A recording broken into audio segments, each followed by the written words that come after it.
Agora a gente vai falar sobre o chamado RNP-AR Departure, que é algo inovador que até o ano de 2023 não existia em nenhum lugar do mundo. Tanto que o aeroporto de Santos Dumont é o primeiro procedimento no planeta Terra inteiro e agora tem essa especificação chamada RNP-AR Departure.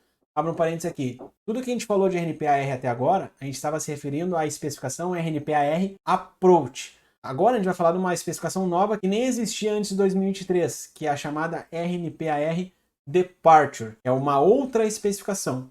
E qual que é o benefício dessa especificação RNP-AR Departure? Então olha só essa carta aqui, essa carta CID do Santos Dumont.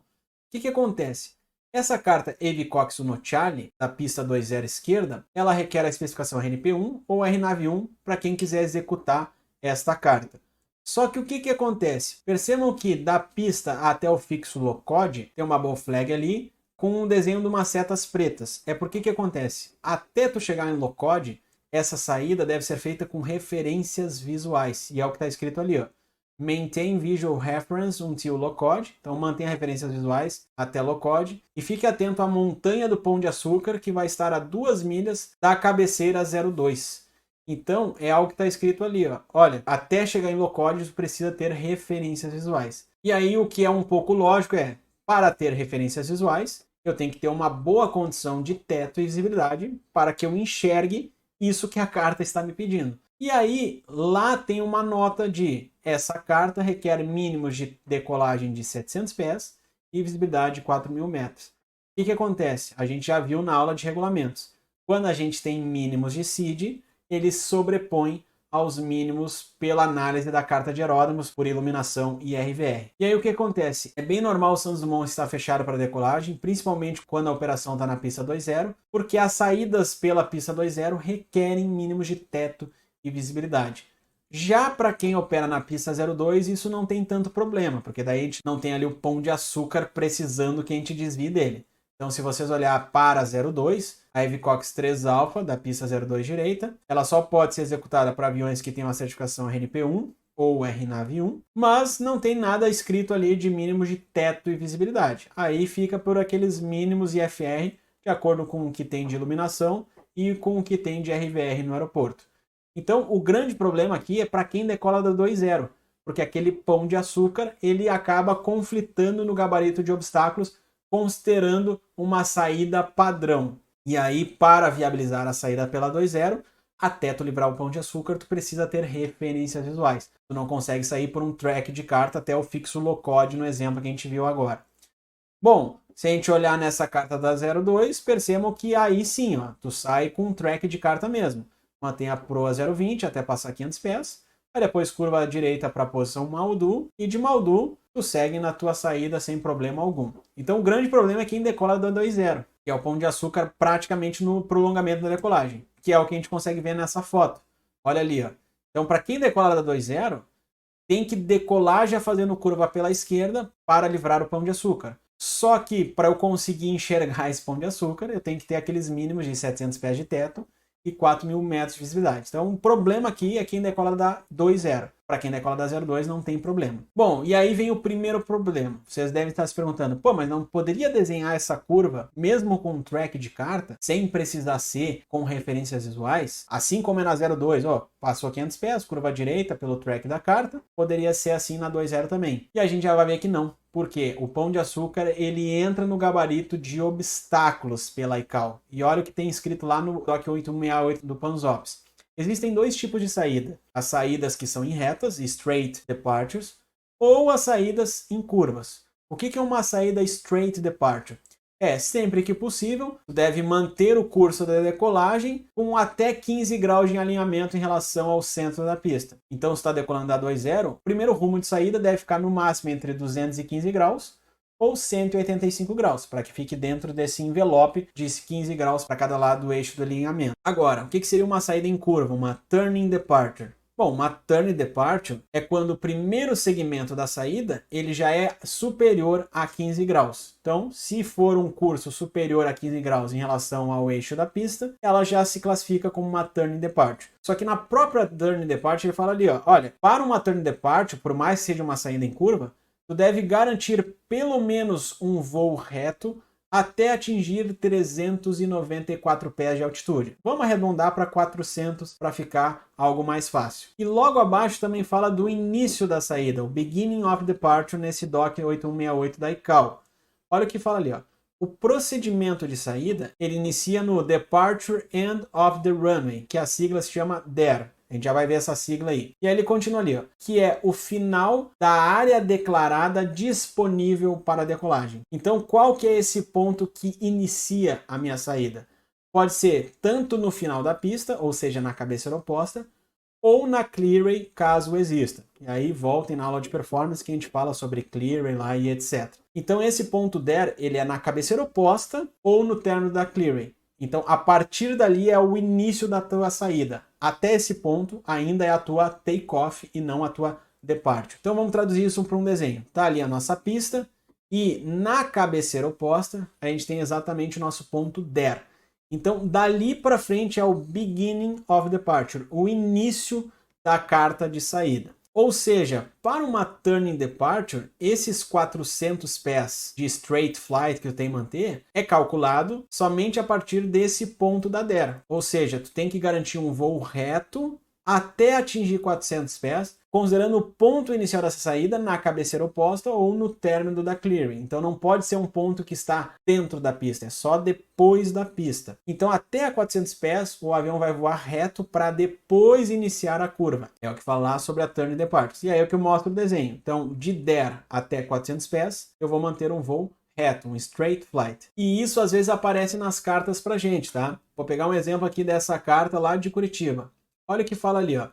Turns before DER not allowed. O que eu quero dizer com isso? Às vezes teu avião tá tão leve e a pista é tão grande que tu sai da pista muito antes dela acabar. Inclusive tu pode atingir esses 400 pés antes mesmo da cabeceira oposta, antes do DER, de tão curto que tu decolou. Só que o que a carta fala? Olha, por mais que tu atinja a altitude de início de curva antes mesmo do ponto DER, a própria carta fala, olha, tu não pode iniciar a curva enquanto não atingir a cabeceira oposta aqui no caso, ou o término da clearway, se for o caso. Então, se a gente comparar ali, seria o seguinte, ó, eu mantenho a Pro 155 até 4.000 pés e a partir de 4.000 pés eu inicio a curva esquerda. Curitiba está a 3.000 pés de elevação, então seria o seguinte, ó, quando eu atingir 1.000 pés de altura, eu já poderia iniciar a curva esquerda. Então, sei lá, tu tá voando um Citation, que é um avião que tem muita performance e um avião leve. E Curitiba lá tem uma pista razoavelmente grande para esse Citation. Às vezes tu decola com esse Citation, tu atinge os 1.000 pés de altitude antes mesmo de a pista acabar abaixo de ti. Só que o que a carta está dizendo? Olha, por mais que tu atinja 4.000 pés, que é a altitude de início de curva, antes de a pista acabar, tu só vai poder iniciar essa curva se tu tiver já atingindo esse ponto DER, que, como a gente falou, é a cabeceira oposta ou o final da clearway, caso esse aeroporto tenha a clearway. Mas algumas cartas não nos mostram isso. Se a gente olhar essa carta de Joinville, a Pochol Uno Bravo, tu decola na proa 329 e ao passar 550 pés tu já curva à esquerda. Perceba que não tem nenhuma nota dizendo que tu não pode curvar enquanto não atingir o ponto DER. Então aqui sim, vamos supor que tu decolou tão curto que tu já atingiu 550 pés e ainda tem pista na tua frente. Não tem problema, tu pode iniciar a curva porque não tem nenhuma nota restringindo isso na carta.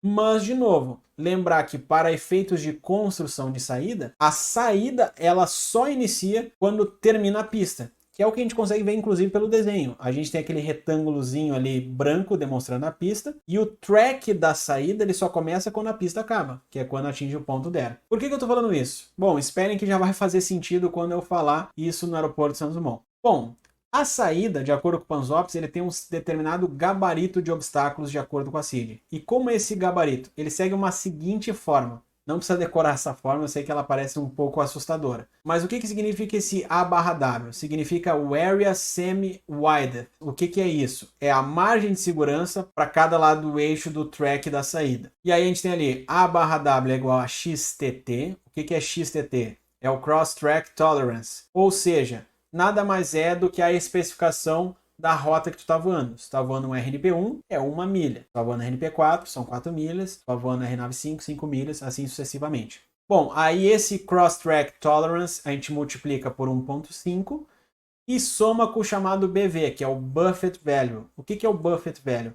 São possíveis overshoots que tu pode ter devido a um vento de través, ou o raio da curva da aeronave, se tu estiver muito veloz, N fatores que podem fazer tu overshootar a curva. Se a gente aplicar considerando as saídas aqui no Brasil, como a gente viu, todas são RNAV1 ou RNP1, então o nosso XTT ele é 1.0, aqui no Brasil por padrão, e o Buffet Value para saídas, normalmente ele é 0.5. E aí, da onde eu tirei essa informação? Eu tirei da tabela de Buffet Value lá do PANZOPS da ICAO. Então ele divide entre Phase of Flight e o Buffet Value. Percebam que durante o voo em rota, que seriam para SIDs e chegadas, além de 30 milhas em relação ao RP, esse Buffet Value é de 2.0. Já quando eu estou dentro da terminal, entre 15 e 30 milhas, esse Buffet Value é de 1.0. No segmento final, esse Buffet Value é de 0.5.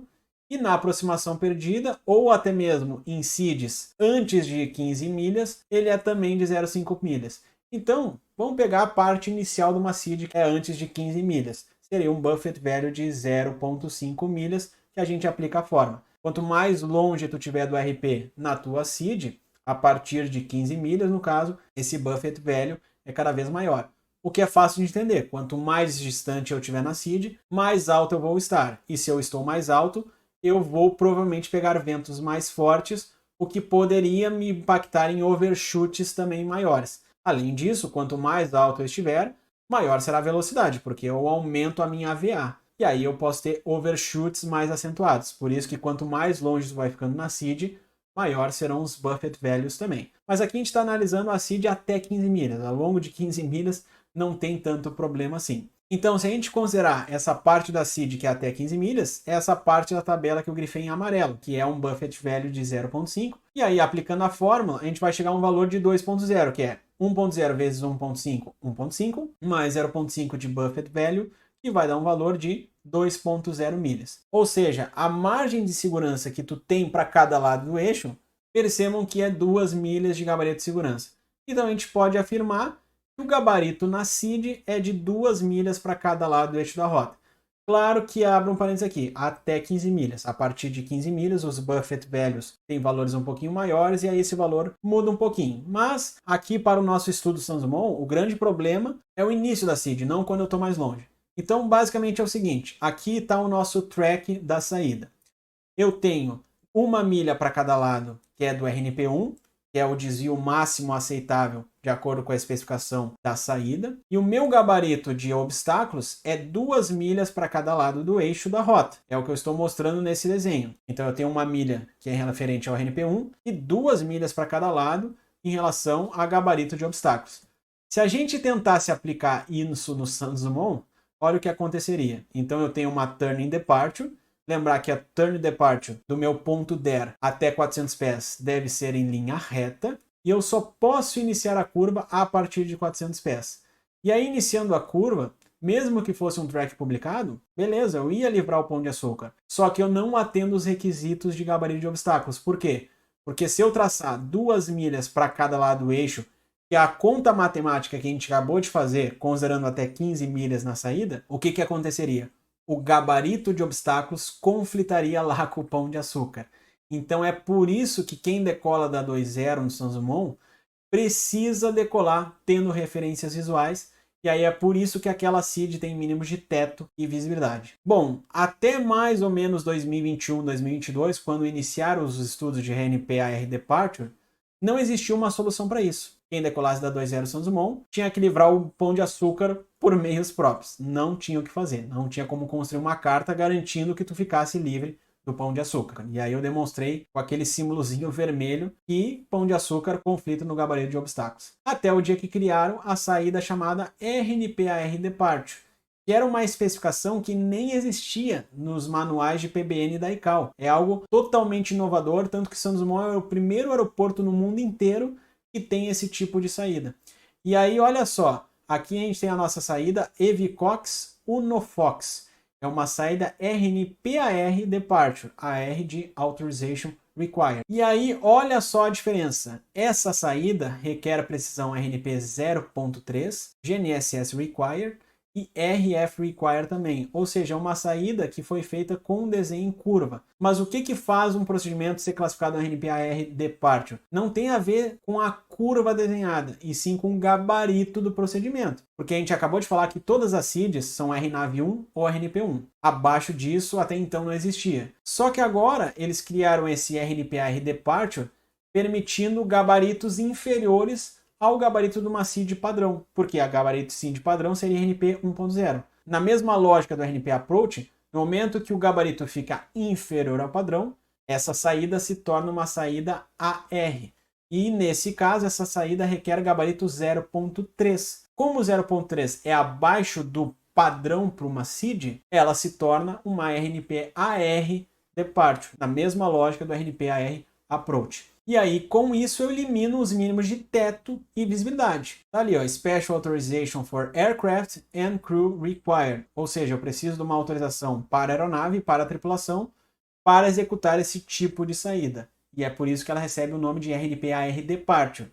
Por quê? Porque ela tem um gabarito inferior a uma saída padrão RNP1. E aí, olha o que consta lá na instrução suplementar 91001 da ANAC, na revisão Hotel. Essa revisão ao Hotel é a que incorporou o capítulo de RNP-AR Departure. Por quê? Porque esse apêndice Lima, que é do RNP-AR Departure, na última revisão não existia. É algo que foi incorporado na IS da ANAC aí. Então, olha o que fala o apêndice Lima. Aprovação de aeronaves e operadores para operações de decolagem e saída por instrumentos RNP-AR Departure.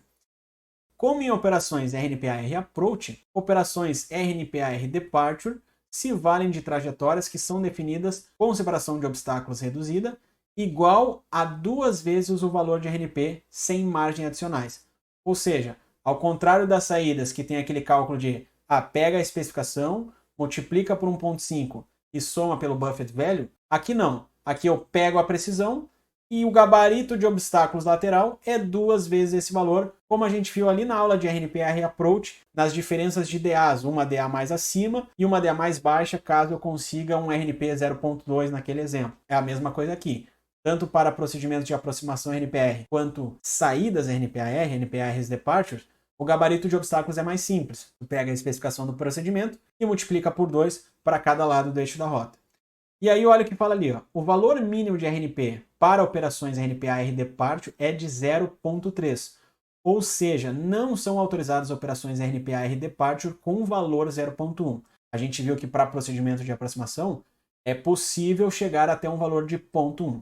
Já para saídas não. O valor mínimo aqui é 0.3. Bom, e isso também consta lá no DOC 9905 de RNP-AR da ICAO. Olha o que ele fala de Lateral Protection.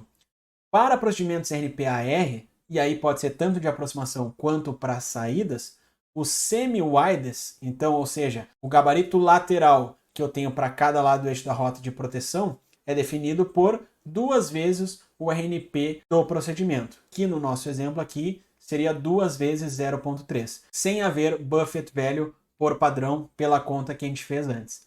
Então, se a gente olhar na carta, percebam que a gente não tem mais aqueles mínimos de teto e visibilidade.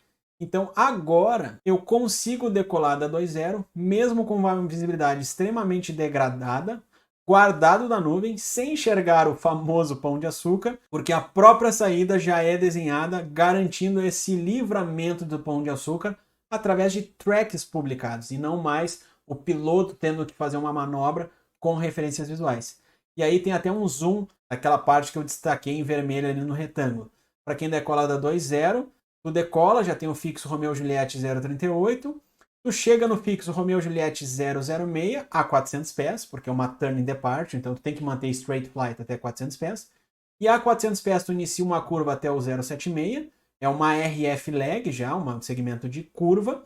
Depois tu tem uma outra RF lag pela direita, do 076 até o 078. E aí sim, chegando no 078, tu segue o rumo até o fixo EVSOB, que é a continuação da carta CID fora do retângulo em vermelho.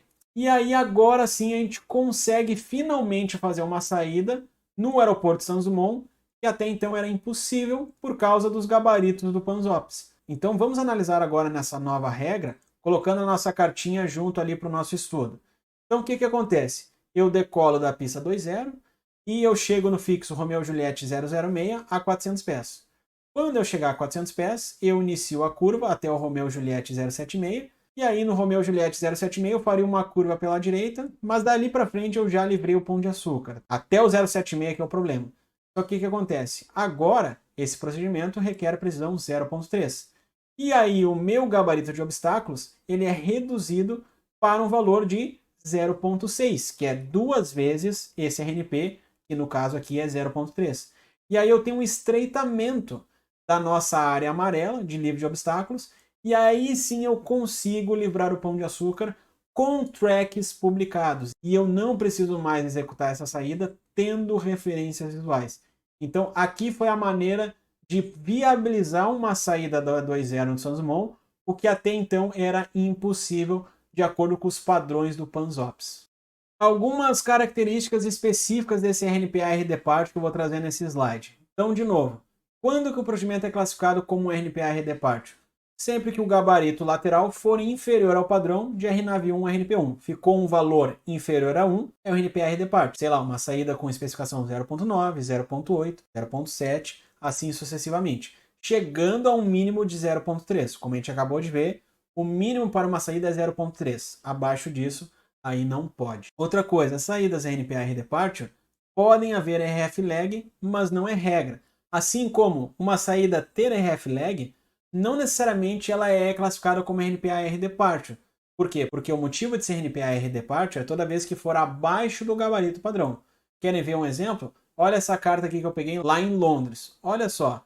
Percebam que a saída DET2 Delta, RNP Departure, não fala nada de RNP AR Departure, não, é uma saída convencional. Tanto que ela é uma saída RNP1, só que ela necessita do RF Require. E aí como que é construída essa saída? Tu decola da pista 042, mantém a proa até o fixo Sierra Sierra November 01, depois tu faz uma leve curvinha à direita para o Sierra Sierra Echo 02, e aí a gente tem uma RF lag até o Sierra Sierra Echo 05. Percebam que é uma saída que tem RF lag, mas ela não é RNP-AR Departure. Então, de novo, o motivo de uma saída ser RNP-AR Departure é quando o gabarito for inferior ao padrão. Embora aqui no Brasil não tenham saídas com RF lag, lá no exterior existem certas saídas com RF lag sim, que não são classificadas como RNP-AR Departure. Tá? Então, de novo, RNP-AR Departure tem a ver com gabarito. Tanto que o Santos Dumont foi a primeira saída RNP-AR Departure no mundo inteiro. Bom, continuando aqui nessas características, outra coisa que a ANAC adotou nessa nova revisão da IS. Não é possível ser homologado RNP-AR Departure sem ter a homologação RNP-AR Approach. Tá? E isso é o que está escrito lá no apêndice Lima também. Olha o que fala lá. Somente operadores que possuam autorização RNP-AR Approach podem obter uma autorização RNP-AR Departure, de acordo com os critérios estabelecidos neste apêndice. Aí vamos supor que, mas eu não tenho autorização RNP-AR Approach e quero ser autorizado RNP-AR Departure. Olha o que fala na nota ali. Operadores que não possuem autorização RNP-AR Approach e pretendem realizar operações RNP-AR Departure devem então solicitar as duas autorizações simultaneamente. Resumo da ópera, não é possível tu ter uma homologação RNP-AR Departure sem também ter uma homologação RNP Approach. Outro detalhe importante são referentes aos equipamentos necessários. Então olha só, o GNSS aqui é um equipamento primário. Como a gente viu ao longo da nossa aula, é possível executar saídas às vezes sem nem ter o GNSS, como a gente viu em alguns exemplos ao longo da aula aqui. Nesse caso, o RNP-AR Departure fala lá que tu tem que ter o GNSS e ainda tu é obrigado a ter o sistema inercial como backup. E é o que fala também na instrução suplementar. Olha lá o que ele fala da navegação lateral. Operações RNP-AR Departure requerem sistema GNSS, então aqui sim tu tem que ter o GNSS obrigatoriamente, e também o sistema inercial. Não basta ter apenas um dos dois, tu tem que ter os dois. Então está ali o escrito, a capacidade de navegação inercial garante que a aeronave seja capaz de continuar a navegação em um procedimento RNP-AR Departure em caso de indisponibilidade do sistema GNSS. Então, o RNP-AR Departure é só avião com bastante tecnologia consegue ser homologado. Vou dar um exemplo. Eu dava instrução no Aeroclube e o avião que eu dava instrução era um Cessna 172 com Garmin 1000. O Garmin 1000 é um sistema extremamente tecnológico, mas o Cessna 172 não tinha sistema inercial. Então, é um avião que não conseguiria ter uma homologação RNP-AR Departure, como por exemplo. Então, são 2 equipamentos obrigatórios aqui. Outro detalhe importante aqui, tá? Em caso de falha de motor, tá ali, o operador pode desenvolver um plano de contingência. Isso a gente fala com mais detalhes também na aula de performance e também na aula de cartas GEPS. Mas olha o que fala na IS da ANAC também.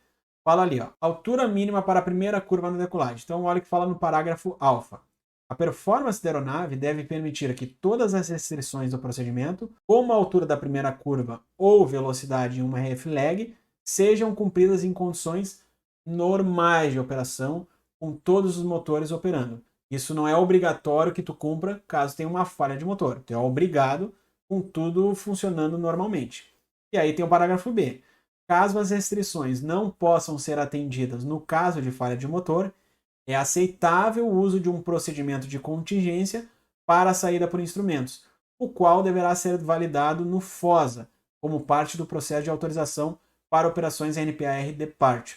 O que é o FOSA? É o chamado Flight Operational Safety Assessment. É um documento que, traduzindo, seria uma avaliação de segurança de operações de voo. O que é isso? A empresa aérea vai lá com a ANAC e quer certificar a RNPAR Departure. Quando eles passam por essa certificação, caso o avião não consiga, com falha de motor, cumprir o perfil da carta, a empresa aérea vai ter que mostrar para a ANAC qual será o perfil de contingência, o que é algo que não se aplica para CIDs convencionais.